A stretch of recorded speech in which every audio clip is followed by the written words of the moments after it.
Japan को पीछे छोड़ते हुए भारत दुनिया की चौथी सबसे बड़ी इकॉनमी बन गया है। अब भारत से आगे सिर्फ अमेरिका, चीन और जर्मनी है। लेकिन फिर भी भारत में ज्यादातर लोग गरीब क्यों हैं? 80 करोड़ लोगों को फ्री में राशन क्यों बांटना पड़ता है? दुनिया में सबसे अच्छी ग्रोथ रेट के बावजूद भारत पीछे क्यों है? आइए इस वीडियो में देखते हैं। नमस्कार, मैं हूं अंकित और आप देख रहे हैं पंचायत। दरअसल भारत की जीडीपी का साइज 4.187 ट्रिलियन डॉलर हो गया है। नीति आयोग की 10वीं गवर्निंग काउंसिल की मीटिंग में सीईओ वीवीआर सुब्रमण्यम ने आईएमएफ के आंकड़ों का हवाला देते हुए कहा कि अगर हम इसी दर से बढ़ते रहे तो अगले 2.5-3 साल में जर्मनी को पीछे छोड़कर दुनिया की तीसरी सबसे बड़ी इकॉनमी बन जाएंगे। आईएमएफ की ही एक रिपोर्ट वर्ल्ड इकोनॉमिक आउटलुक के अनुसार दुनिया की सबसे तेज रफ्तार से बढ़ोतरी करने वाली बड़ी अर्थव्यवस्थाओं में भारत पहले नंबर पर है। आईएमएफ के ही अनुमान के मुताबिक भारत की जीडीपी साल 2025 में 6.2% और 2026 में 6.3% के रेट से बढ़ेगी, जो सभी बड़ी इकोनॉमी में सबसे ज्यादा है। फिर भी यह ग्रोथ रेट भारत जैसे देश की उम्मीदों के मुताबिक नहीं है। हम जब अपनी अर्थव्यवस्था की चीन से तुलना करते हैं तब ये पाते हैं कि उसकी जीडीपी 1991 से 2008 के बीच हमसे तेज गति से बढ़ रही थी।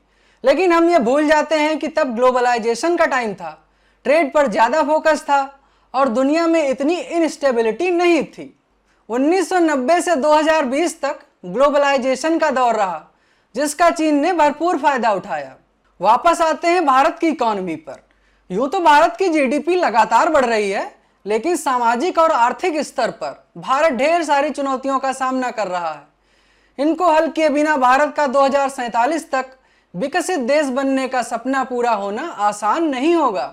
भारत के सामने प्रति व्यक्ति आय यानी पर कैपिटा इनकम का भी सवाल है। देश की टोटल जीडीपी को जब हम जनसंख्या से डिवाइड करते हैं तब पर कैपिटा इनकम मिलती है। यूं तो भारत की अर्थव्यवस्था का आकार दुनिया में चौथा सबसे बड़ा हो गया है, लेकिन पर कैपिटा इनकम के मामले में भारत अभी भी बहुत पीछे है। जहां भारत की पर कैपिटा इनकम मात्र $2800 है, वहीं जापान में $33,000, चीन में $13,000 और अमेरिका में लगभग $76,000 है।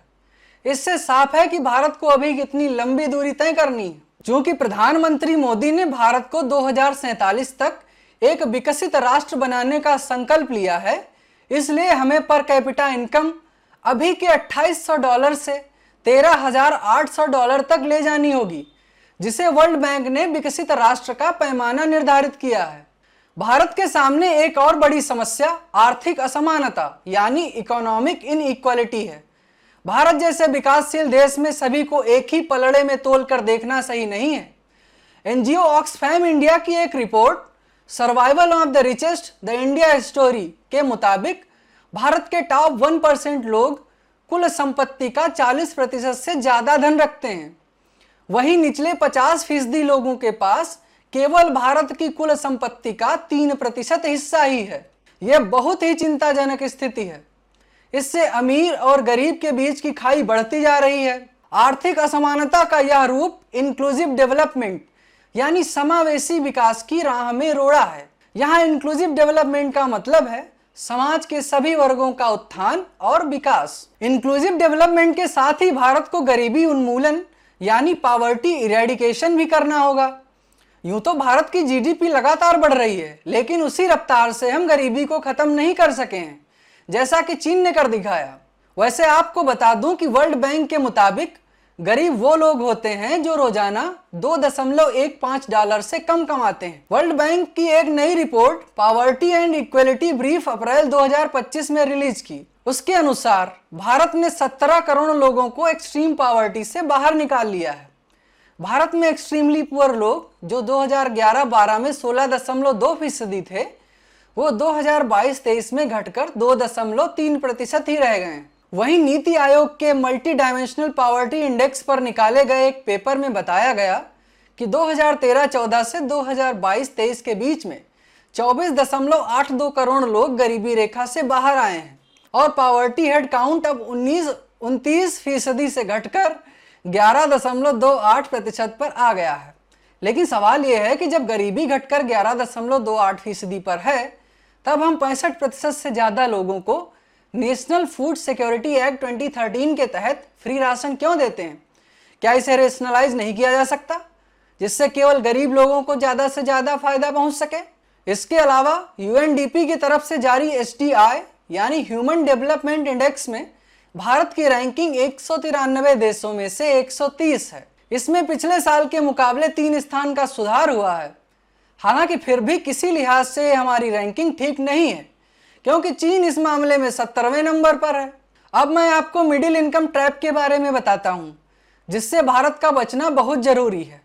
दरअसल मिडिल इनकम ट्रैप उस कंडीशन को कहते हैं जब किसी देश की प्रति व्यक्ति आय $10,000 से ऊपर नहीं जाती और उसी के पास पास मंडराती रहती है। इसका उदाहरण हम 1950 के दशकों में अर्जेंटीना और ब्राजील जैसे देशों में देख चुके हैं। मशहूर इकोनॉमिस्ट अजीत रानाडे के मुताबिक मिडिल इनकम ट्रैप से बचने, पर कैपिटा इनकम बढ़ाने और आर्थिक असमानता को कम करने के लिए हमें कुछ उपाय करने होंगे।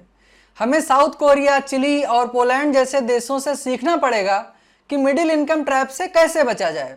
जैसा कि प्रधानमंत्री मोदी ने नीति आयोग की मीटिंग में कहा कि डेवलप्ड स्टेटस अचीव करने पर ध्यान देना चाहिए, इन्वेस्टमेंट को जीडीपी के 40% हिस्से तक ले जाना चाहिए और फीमेल लेबर फोर्स पार्टिसिपेशन यानी महिलाओं की श्रम में भागीदारी को 35% से 50% तक बढ़ाना चाहिए। वहीं कृषि जैसे सबसे अहम क्षेत्र से लेकर लेबर तक रिफॉर्म्स करने चाहिए। ये सब करते हुए हमें सतत विकास पर भी ध्यान देना चाहिए और 2070 तक कार्बन उत्सर्जन को नेट जीरो पर लाने का जो हमने वादा किया है उससे भी पूरा करना चाहिए। खैर, भारत की इकॉनमी पर कैसा लगा आपको हमारा ये वीडियो, कमेंट करके ज़रूर बताएं। हमारे YouTube चैनल को लाइक सब्सक्राइब करें और हाँ, हमारे सभी वीडियोस को देखने के लिए चैनल का नोटिफिकेशन वाला बेल आइकन दबाना न भूलें। धन्यवाद।